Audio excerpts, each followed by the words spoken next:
Ito pala ang kwento ng buhay ni Nick Velasco, ang tinaguriang Saint Nick, sa PBA, o Philippine Basketball Association, na isa sa pinakamahusay at sikat sa larangan ng basketball sa Pilipinas. Halika mga kakwento, samahan ninyo ako at alamin natin ang naging kwento ng kanyang buhay. Si Nicolas Nick M. Bayaca Velasco, na madalas mapagkamalang Velasco, ay isang tanyag na Pilipino-Amerikanong propesyonal na manlalaro ng basketball, coach, at corporate executive na ang maalamat na karera ay sumasaklaw sa higit sa 2 dekada. Binyansagang Saint Nick, kilala siya bilang isang 8-time PBA champion at isa sa pinakamahusay at pinakakonsistent na power forward na naglaro sa Philippine Basketball Association, PBA. Kabataan at pinagmulan 1973 hanggang 1996.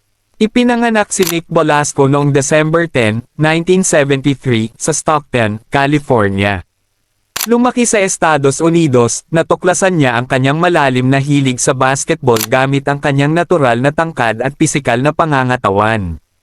Nag-aral siya sa College of Notre Dame, na ngayon ay Notre Dame de Namur University, sa Belmont, California, kung saan nakapagtapos siya sa kursong psychology habang pinapatalas ang kanyang galing sa Collegiate Hardwood. Sa tangkad na 6'6", naging isang versatile na big man si Velasco na kayang makipagsabayan sa loob ng paint at kaya ring magpakawala ng outside jumper upang itulak ang depensa ng kalaban.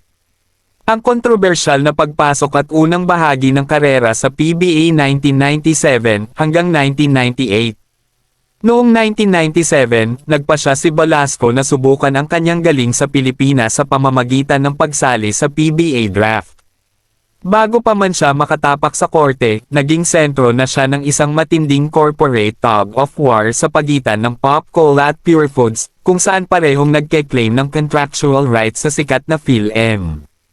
Naresolba ang isyo nang piliin siya ng Sunkist Orange Juicers Pop Cola Panthers bilang second overall pick sa 1997 PBA draft. Agad na nag-iwan ng marka si Velasco matapos mapabilang sa All-Star sa kanyang rookie year. Ginugol niya ang kanyang unang 2 season sa pagpapatunay na karapat-dapat siya sa lahat ng atensyon at naging isang maaasahang rebounder at defensive anchor. Golden Era kasama ang San Miguel Beermen 1999 hanggang 2006. Sumubsob sa rurok ng tagumpay ang karera ni Velasco nang may trade siya sa San Miguel Beermen noong 1999, sa ilalim ng pamumuno ng multi-titled coach na si Jong Yuecheco, naging mahalagang bahagi si Velasco ng isang powerhouse dynasty.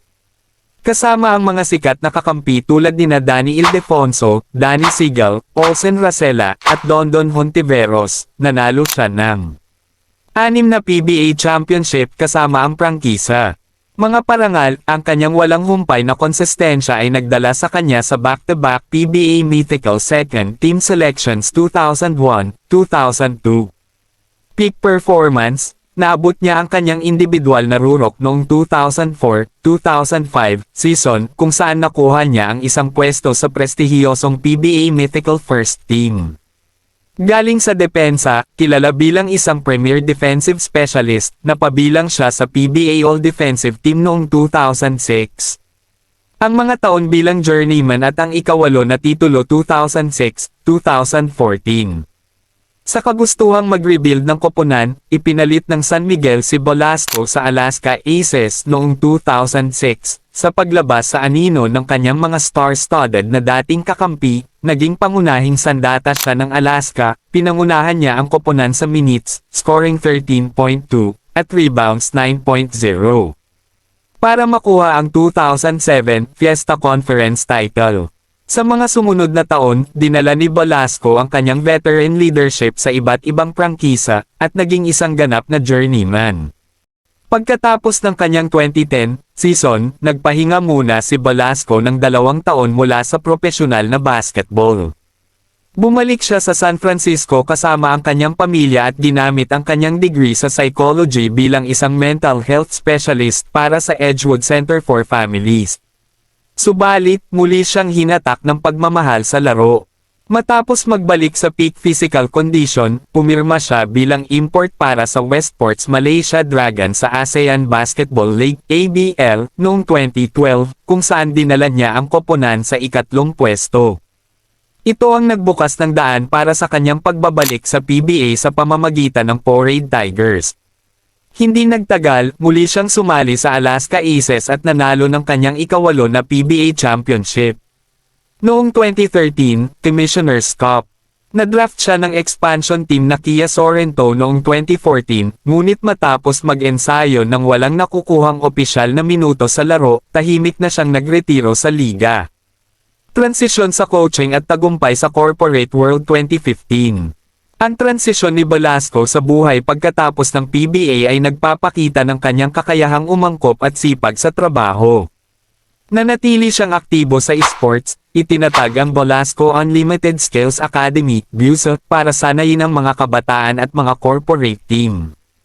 Nagsilbi rin siyang head coach ng Laguna BUSA Warriors at ilang taon ding naging assistant coach para sa Phoenix Fuel Masters sa PBA, kung saan naging mentor siya ng mga mas batang big men. Pagpasok sa boardroom. Sa isang kahangahangang career pivot, matagumpay na pumasok si Velasco sa corporate world.